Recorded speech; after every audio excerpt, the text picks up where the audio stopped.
যেই ব্যক্তি যাররা পরিমাণ ঈমান সহকারে দুনিয়া থেকে বিদায় নিতে পারবে, হয়তো পাপের কারণে তার শাস্তি হবে, কিন্তু চিরকাল তাকে জাহান্নামে থাকা লাগবে না। আল্লাহ তাআলা ওই যাররা পরিমাণ ঈমানের কারণে একটা সময় জাহান্নাম থেকে নিষ্কৃতি দিয়ে আল্লাহ তাআলা তাকে জান্নাতের মালিক বানিয়ে দিবে। জলিলুল কদর পয়গম্বর হযরত নূহ আলাইহিস সালাম 950 বছর হায়াত পেয়েছেন। 950 বছর দীর্ঘকাল তিনি দাওয়াত দিয়েছেন উম্মতের মাঝে। একেবারে অল্প কিছু মানুষ ঈমান এনেছে। আল্লাহ তাআলার কাছে নূহ আলাইহিস সালাম দোয়া করেছেন, ক্বালা নূহুর রাব্বি লা তাযার আলাল আরদি মিনাল কাফিরিনা দাইয়ারা। ও রব, এই জমিনে অবস্থানকারী একটা কাফেরকেও আপনি ছেড়ে দিবেন না। দোয়া কবুল হয়ে গেছে। আল্লাহ তাআলা নূহ আলাইহিস সালামকে মহাপ্লাবনের খবর দিলেন। সাথে সাথে বিশাল এক নৌকা বানানোর জন্য আদেশ করলেন। নূহ আলাইহিস সালাম শুকনা জায়গায় নৌকা বানানো শেষ করলেন। আল্লাহ তাআলার এই প্রতিশ্রুত এই মহাপ্লাবন শুরু হয়ে গেল। জমিন ফেটে পানি বের হতে শুরু করলো। সময়ের সাথে সাথে পানি বাড়তেছে। আল্লাহর আদেশে নূহ আলাইহিস সালাম ঈমানদারদেরকে নৌকায় আরোহণ করালেন। নূহ আলাইহিস সালামের একজন সন্তান, সেও ঈমান আনে নাই। বারবার চেষ্টা করেছেন কিন্তু ঈমান আনে নাই। সর্বশেষ পানি যখন বাড়তেছে, নূহ আলাইহিস সালাম সন্তানকে বললেন, সন্তান ঈমান আনো, তুমি নৌকায় উঠো। নূহ আলাইহিস সালামের সন্তান ঈমান আনলো না, নৌকায় উঠলো না। বলে, বাবা আমি ওই উঁচু পাহাড়ের চূড়ায় চলে যাব, আমাকে পানি স্পর্শ করতে পারবে না। এরপরেও আমি ঈমান আনবো না, আমি ওই উঁচু পাহাড়ের একেবারে চূড়ায় চলে যাব, কিছু হবে না আমার। মুফাসসিরিনে কেরাম বলেন, এই মহাপ্লাবন এমন প্লাবন ছিল, গোটা পৃথিবীর 1 ইঞ্চি জায়গাও শুকনা ছিল না, সব প্লাবিত হয়ে গেছে। নূহ আলাইহিস সালামের সন্তানও মারা গেছে, বেঈমান। কিয়ামতের দিন আল্লাহ তাআলা নূহ আলাইহিস সালামকে জিজ্ঞাসা করবে না, ও পয়গম্বর কেন আপনার সন্তান ঈমান আনলো না? জিজ্ঞাসা করবে না কেন? কারণ নূহ আলাইহিস সালাম সন্তানের ব্যাপারে চেষ্টায় কোনো কমতি রাখেন নাই, উনি চেষ্টায় কোনো ত্রুটি করেন নাই। কিন্তু উনি তো হেদায়েতের মালিক নয়, হেদায়েতের মালিক যিনি তিনি কে? কেমন যেন আল্লাহ তাআলা বলেন, হে আমার গোলাম, ঈমান আনার মাধ্যমে অনন্তকাল জাহান্নাম থেকে বাঁচার নিশ্চয়তা তুমি পেয়েছ। এইবার এমন কাজ দুনিয়াতে করো যাতে কোনো কালের জন্য যেন জাহান্নামে না যাওয়া লাগে। যেই জাহান্নামের শাস্তি অনন্তকাল যারা থাকবে তাদের জন্য যেমন কঠিন ও কষ্টের, কেউ যদি কিছু কালের জন্য যায় তার জন্য কষ্টের, ঠিক না? আল্লাহ তাআলা এই জন্য বলেন, ঈমানদার তুমি নিজেকে জাহান্নাম থেকে বাঁচাও, যেন ক্ষণস্থায়ী শাস্তির হিসাবে তোমাকে জাহান্নামে যেন না যাওয়া লাগে। এখন যদি বান্দা প্রশ্ন করে, আল্লাহ জাহান্নাম থেকে আমি নিজেকে কেমনে বাঁচাবো যেন বিনা হিসাবে জান্নাতে যেতে পারি, কি করব? এই জন্য মুফাসসিরিনে কেরাম বলেন, ঈমান আনার মাধ্যমে একজন মানুষ অনন্তকাল জাহান্নামের শাস্তি থেকে বাঁচে, আর আমল করার মাধ্যমে, নেক আমলের মাধ্যমে ক্ষণস্থায়ী জাহান্নাম থেকেও সে বেঁচে যায়। তাহলে 1 নাম্বার, নিজেকে জাহান্নাম থেকে বাঁচানোর জন্য আল্লাহ তাআলার আদেশ নিষেধ মান্য করা ফরজ। কি জোরে বলেন? এই যে নামাজ পড়ি, এটা সুন্নাত না ফরজ? আল্লাহর আদেশ, পড়ো, জাহান্নাম থেকে বাঁচতে হবে নামাজ পড়তে হলে। এই যে রোজা আসতেছে, 1 মাসও নাই, কেন আমরা রোজা রাখবো? যেন জাহান্নাম থেকে বাঁচতে পারি। তাহলে জাহান্নাম থেকে বাঁচার আদেশ দিয়েছেন কে? আর জাহান্নাম থেকে বাঁচার একটি মাধ্যম হলো রোজা। তার মানে বান্দা, তুমি আল্লাহ তাআলার হুকুম আহকাম মান্য করার মাধ্যমে নিজেকে বাঁচাও। এটা আল্লাহর আদেশ, ফরজ। 2 নাম্বার আদেশ, তুমি শুধু একা জাহান্নাম থেকে বাঁচবা হবে না, ওয়া আহলিকুম, তোমার অধীনস্থ যারা আছে তাদেরকেও জাহান্নাম থেকে বাঁচাও। ছেলের নামাজ রোজা বাবা আদায় করলে হবে না। তাহলে প্রশ্ন, আমার সন্তানকে আমি জাহান্নাম থেকে বাঁচাবো কেমনে? কারণ দুনিয়ার কোনো মানুষের এই ক্ষমতা নাই। কোনো ব্যক্তি ইচ্ছা করলেই তাকে জান্নাতি বানায়া দিতে পারে, জাহান্নাম থেকে বাঁচাতে পারে, এই ক্ষমতা নাই। আমার আপনার নবীজিকেও আল্লাহ এই ক্ষমতা দেন নাই। আমরা কি করতে পারি?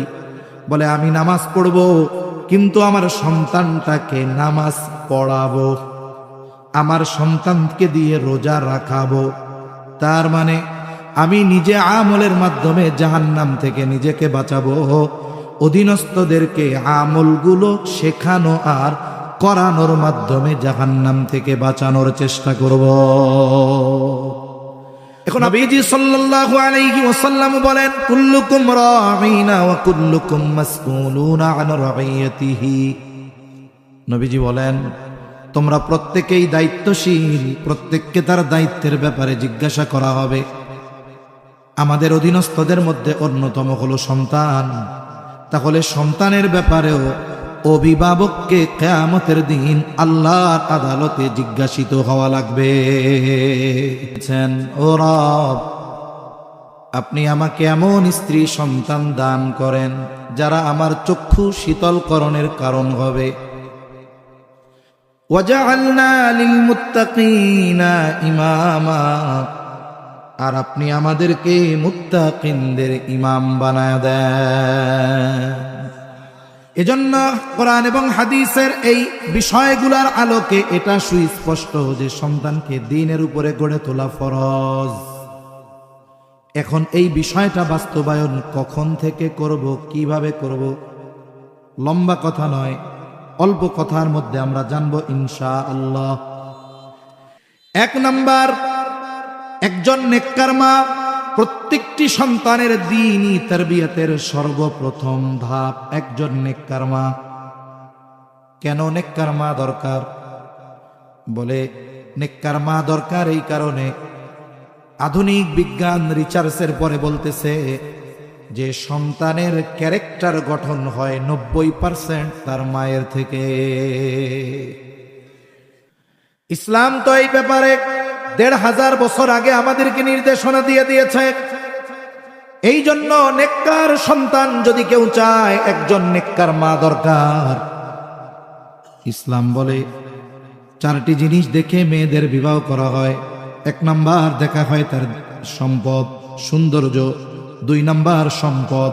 3 নাম্বার তার বংশ। 4 নাম্বার দেখা হয় তার দিনদারিত্ব। নবীজি দিনদারিত্বের ব্যাপারে বলেন, ফাযফার বিযাতিদ দ্বীন, তোমরা দিনকে প্রাধান্য দাও। তার মানে বাকি 3টি বিষয় যদি থাকে, দিনদারিত্বকে এগুলার মধ্যে প্রাধান্য দিবা। এখন দেখা গেল সুন্দর চেহারা, বংশ অনেক, সম্পদ অনেক, কিন্তু দিন নাই, কি করবা? তাহলে সাবধান। যদি এর ব্যতিক্রম হয়, দেখতে একটু শ্যামলা, বংশ অনেক উচ্চ নয়, সম্পদ অনেক নাই, কিন্তু দিনদারিত্বের ক্ষেত্রে কোনো কমতি নাই, বিবাহ করো, সবর করো। মা যেহেতু নেককার দিনদার, আশা করা যায় ওই নেককার মায়ের গর্ভে আল্লাহ এমন সন্তান দিবে যেই সন্তান চক্ষু শীতলকরণের কারণ হয়ে যাবে। আর একজন নেককার মা, এটা প্রতিটি সন্তানের হক। প্রসিদ্ধ একটি ঘটনা আছে, হযরত ওমর রাদিয়াল্লাহু তাআলা আনহুর কাছে এক লোক গেছে, ছেলের ব্যাপারে অভিযোগ দিয়েছে, খলিফাতুল মুসলিমিন, আমার সন্তান আমার হক আদায় করে না, আপনি একটু বলে দেন। হযরত ওমর রাদিয়াল্লাহু তাআলা আনহু যুবককে বলে, হে যুবক, কেন তুমি তোমার পিতার হক আদায় করো না? যুবক এবার পাল্টা প্রশ্ন করে বলে, খলিফাতুল মুসলিমিন, হক কি শুধু পিতা সন্তানের কাছে পায়? সন্তান কি পিতার কাছে কোনো হক পায় না? হযরত ওমর রাদিয়াল্লাহু তাআলা আনহু মৌলিক কয়েকটি হকের কথা বলেছেন। এর মধ্যে সর্বপ্রথম যেই হকের কথা তিনি বলেছেন, যে প্রত্যেকটা সন্তানের তার পিতার কাছে প্রথম ও প্রধান হক হলো একজন নেককার মা। প্রত্যেকটা মা সন্তান যখন গর্ভে আসে সে মনে মনে একটা নিয়ত করে, আশা করে, দুনিয়ামুখী মানুষগুলো দুনিয়ার বিষয় আশা করে, নেককার মানুষগুলো নেক সম্পৃক্ত বিষয় আশা করে। উনি বলতেছে, যেহেতু মুসলিম, আপনি যদি চান আপনার সন্তানের কণ্ঠ সুন্দর হবে, সে গায়ক হবে, তাইলে আপনি বেশি বেশি গান গাইবেন, যার কণ্ঠ ভালো তার গান শুনবেন। আপনি যদি চান সন্তান ভালো অভিনেতা হবে, তাইলে যার অভিনয় আপনার পছন্দ এটা দেখবেন। বলুন তো, সন্তান যদি, মা যদি গান শুনে তাহলে সন্তান যদি গায়ক হয়, মা যদি সিনেমা দেখলে সন্তান নায়ক হয়, তাইলে মা যদি কোরআন পড়ে জিকির করে ওই সন্তান কোরআনওয়ালা আল্লাহওয়ালা হবে কি হবে না? মায়ের কাজের প্রভাব সন্তানের উপরে পড়ে। এক বুজুর্গের ঘটনা আমরা শুনতাম, কুতুবউদ্দিন বখতিয়ার কাকি রহমাতুল্লাহ আলাই। ওনার ব্যাপারে বলা হইতো যে উনি মার পেটের থেকে 18 পারা হিফজ করে আসছেন। আসলে বিষয়টা ওইরকম নয়। উনি যখন ছোট 4-5 বছর বয়স, ওনার মা ওনারে নিয়ে গেছে মক্তবে আলিফ বা তাসা প্রাথমিক জ্ঞান অর্জন করানোর জন্য। স্বাভাবিকভাবে কোনো ছাত্র ছাত্রী যদি মাদ্রাসায় যায়, সর্বপ্রথম ওস্তাদরা নতুন ছাত্র ছাত্রী ভর্তি হবে তার একটু পরীক্ষা নেয়। কেন পরীক্ষা নেয়? একটু বুঝতে চেষ্টা করে সে কি পারে, এটা জানার জন্য। ওস্তাদ ওনারে প্রথমে পরীক্ষা করার জন্য বলতেছে, পড়ো আউযু বিল্লাহি মিনাশ শাইতানির রাজীম, বিসমিল্লাহির রহমানির রহিম। ওস্তাদ চিন্তা করছে এইটা বলার পরে আলিফ বা তাসা পড়াবো। কুতুবউদ্দিন বখতিয়ার কাকি আউযু বিল্লাহ বিসমিল্লাহ শেষ করলেন, কিন্তু থেমে যান নাই। তিনি পড়া শুরু করলেন, সূরা ফাতিহা শেষ, সূরা বাকারা শেষ, আলে ইমরান শেষ, নিসা শেষ, মায়েদা শেষ। একের পর এক শেষ করতে করতে পড়তে পড়তে 18 পারায় গিয়া উনি স্টপ হয়েছেন। ওস্তাদ মাকে উদ্দেশ্য করে বলে, আপনি কারে আলিফ বা তাসা শিখাইতে নিয়ে আসছেন? আপনার ছেলে দেখি 18 পারা হাফেজ, তাহলে আপনি কি সন্তানকে বাসায় এগুলো শিখিয়েছেন? কুতুবউদ্দিন বখতিয়ার কাকির মা বলে, না না, আমি তাকে এইগুলা শিখাই নাই, তবে শুনাইছি। উনি বলতেছেন, আমার এই সন্তান যখন আমার পেটে আসছে, সে দুনিয়ায় ভূমিষ্ঠ হওয়ার আগ পর্যন্ত কত শত হাজার বার আমি তাকে এই 18 পারা তিলাওয়াত করে শুনাইছি। পেটে থাকা অবস্থায় তার হিসাব নাই, আমি তিলাওয়াত করেছি। বিজ্ঞান কি বলে?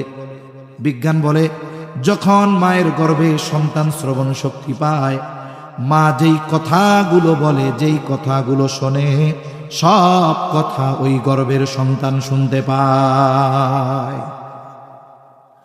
এরপরে সন্তান ভূমিষ্ঠ হল। আমার পবিত্রতা অর্জন হবার পর থেকে এই পর্যন্ত আমি আমার সন্তানকে কত হাজার বার এই 18 পারা তিলাওয়াত করে শুনিয়েছি, তার হিসাব নাই।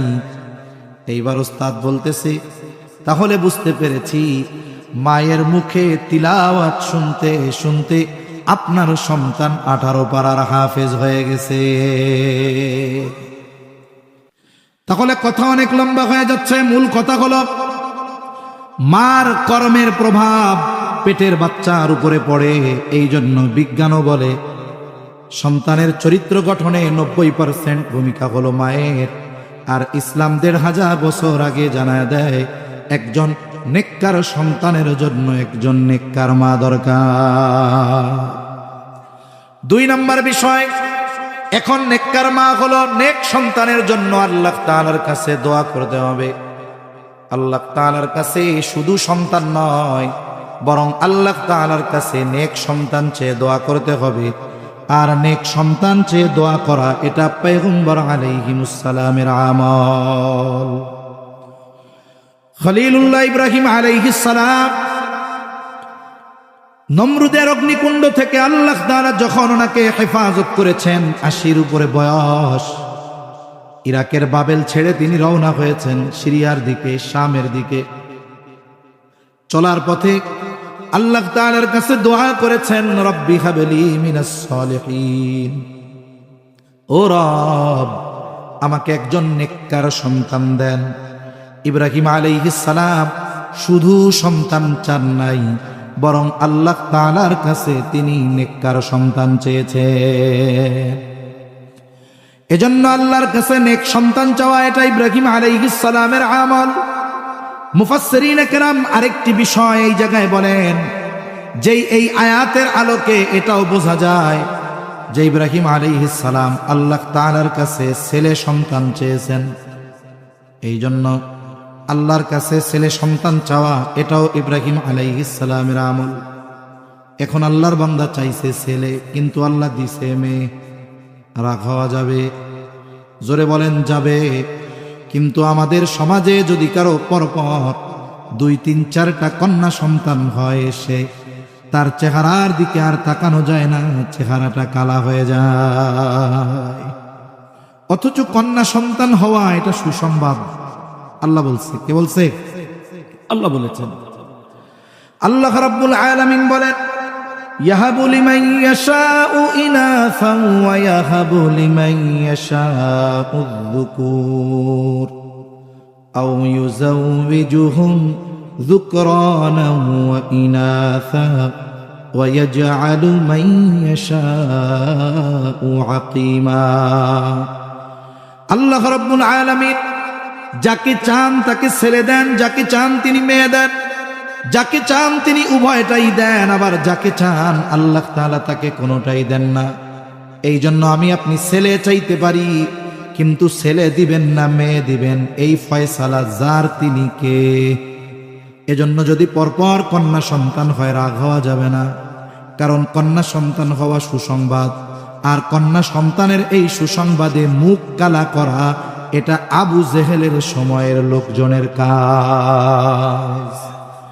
আল্লাহ তাআলা কুরআনুল কারীমের মধ্যে বলেন, ওয়াইযা বুশিরা আহাদুহুম বিল উনসা যাল্লা ওয়াজহুহু মুসওয়াদ্দান ওয়া হুয়া কাযীব। আল্লাহ তাআলা বলেন, যখন তাদেরকে কন্যা সন্তানের সুসংবাদ দেওয়া হতো, যাল্লা ওয়াজহুহু, এই সংবাদ পাওয়ার সাথে সাথে তাদের মুখ কালা হয়ে যাইত। এখন মেষ হয়েছে এই খবরে যদি কোনো পিতার, যদি আত্মীয় স্বজনের মুখ কালো হয়, তাইলে বুঝতে হবে ওই জাহেলিয়াতের সময়ের ভাইরাস তার মধ্যে রয়ে গেছে। এখন এই যে সন্তানের জন্য নেক দোয়া করা, নেক সন্তান চেয়ে দোয়া করা, এটার প্রভাব কি?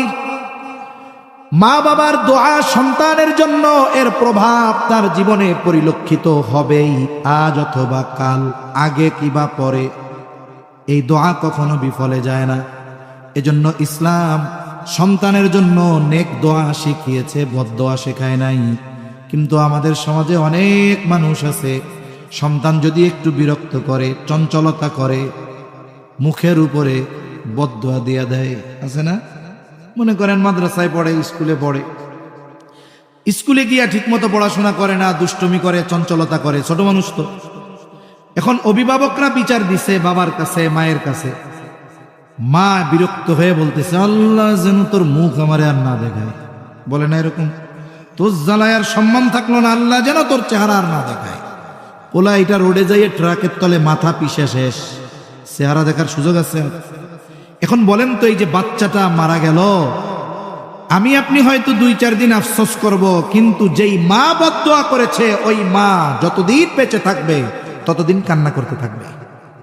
কি চিন্তা করবে, আরে আল্লাহ ওই টাইমটাই করছিলাম, বদদোয়া কেন করলা? দোয়া তো তুমি কবুল করছো। আরে ওই সময় যদি আমি নেক দোয়া করতাম তাইলে আমার সন্তানের জন্য আজ কবুল হয়ে যেত। এই জন্য কখনোই সন্তানের জন্য বদদোয়া করা যাবে। সন্তানের জন্য নেক দোয়ার প্রভাব সন্তানের জীবনে পড়ে। তাহলে 1 নাম্বার নেককার মা, 2 নাম্বার নেক সন্তান চাই আল্লাহ তাআলার কাছে দোয়া। এবার আল্লাহ একটা সন্তান দিল, কি করব? জাহান্নাম থেকে বাঁচাতে হবে।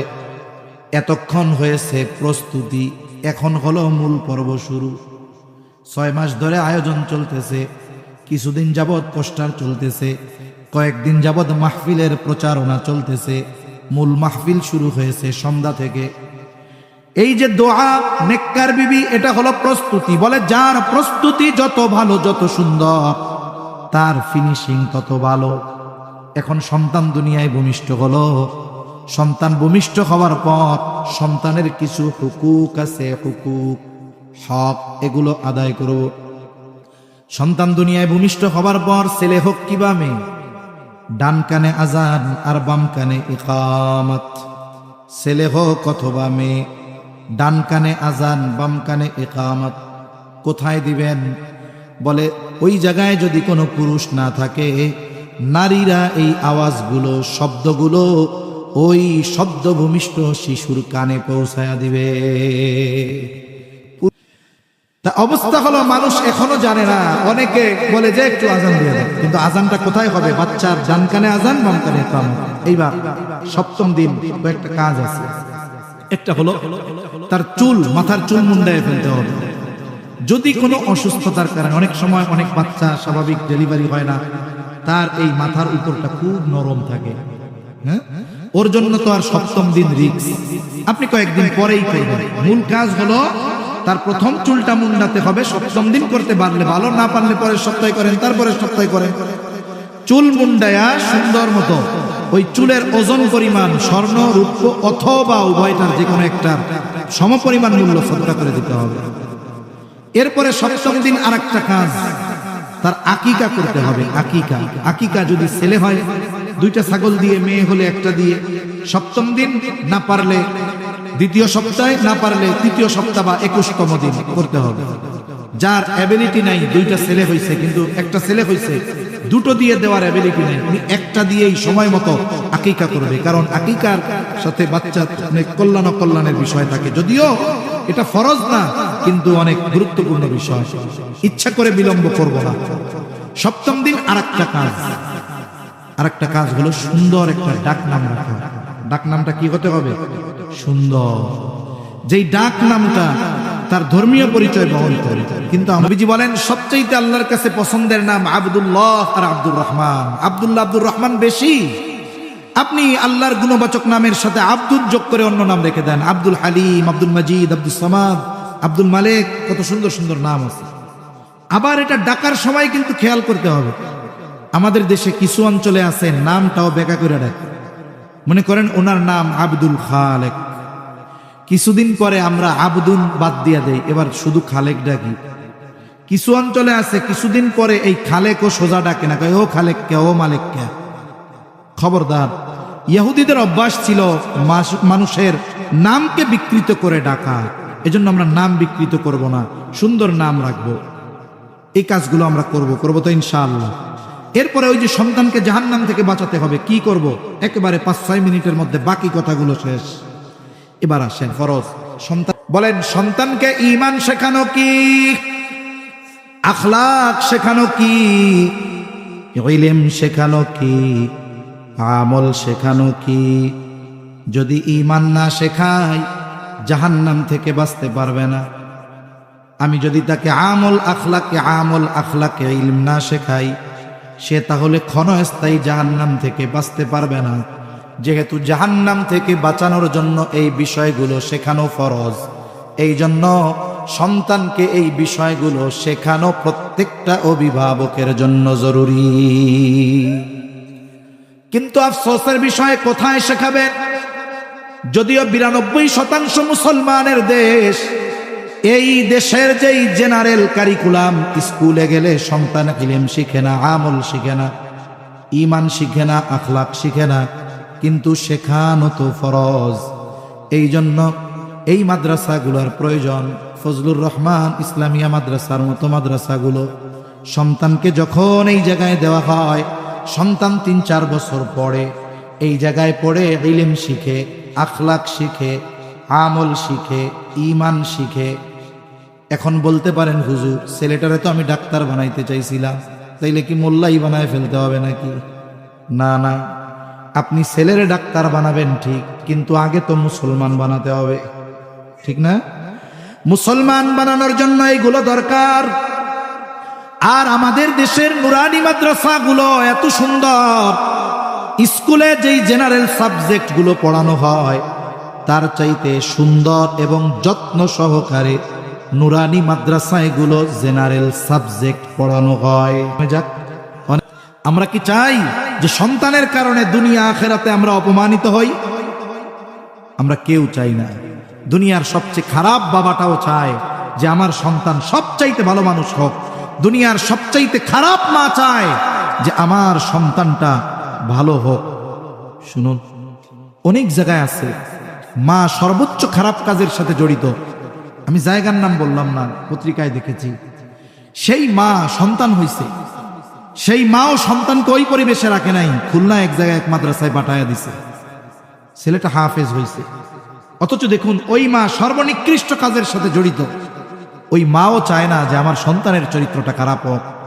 ওই মাও আশা করে হয়তো আমি পাপ করেছি, হয়তো আল্লাহর কাছে মাপ চাইব, যদি আমাকে আল্লাহ মাফ না করে হয়তো ওই সন্তানের কারণে আখেরাতে আল্লাহ হয়তো শাস্তি দিয়ে হলেও মাফ করবে। এজন্য সম্মানিত উপস্থিতি, আমরা আমাদের সন্তানদেরকে আগে এই দ্বীনি বিষয়গুলো শেখাবো তো ইনশাআল্লাহ। কারণ আর ওই সন্তান যদি নেককার হয়, দিনদার হয়, আলেম হাফেজ হয়, তাহলে ওই সন্তান ওই পিতামাতার আখিরাতে নাজাতের কারণ হবে। আল্লাহ সুবহানাহু ওয়া তাআলা আমাদের সকলকে আমাদের সন্তানদের ঈমান, আখলাক, ইলম আর আমল যতটুকু দরকার শেখানোর তৌফিক আল্লাহ দান করেন। সকলে বলি আমিন। ওয়া আখিরু দাওয়ানা আনিল হামদুলিল্লাহি রাব্বিল আলামিন। আসসালামু আলাইকুম ওয়া রাহমাতুল্লাহি ওয়া বারাকাতুহু।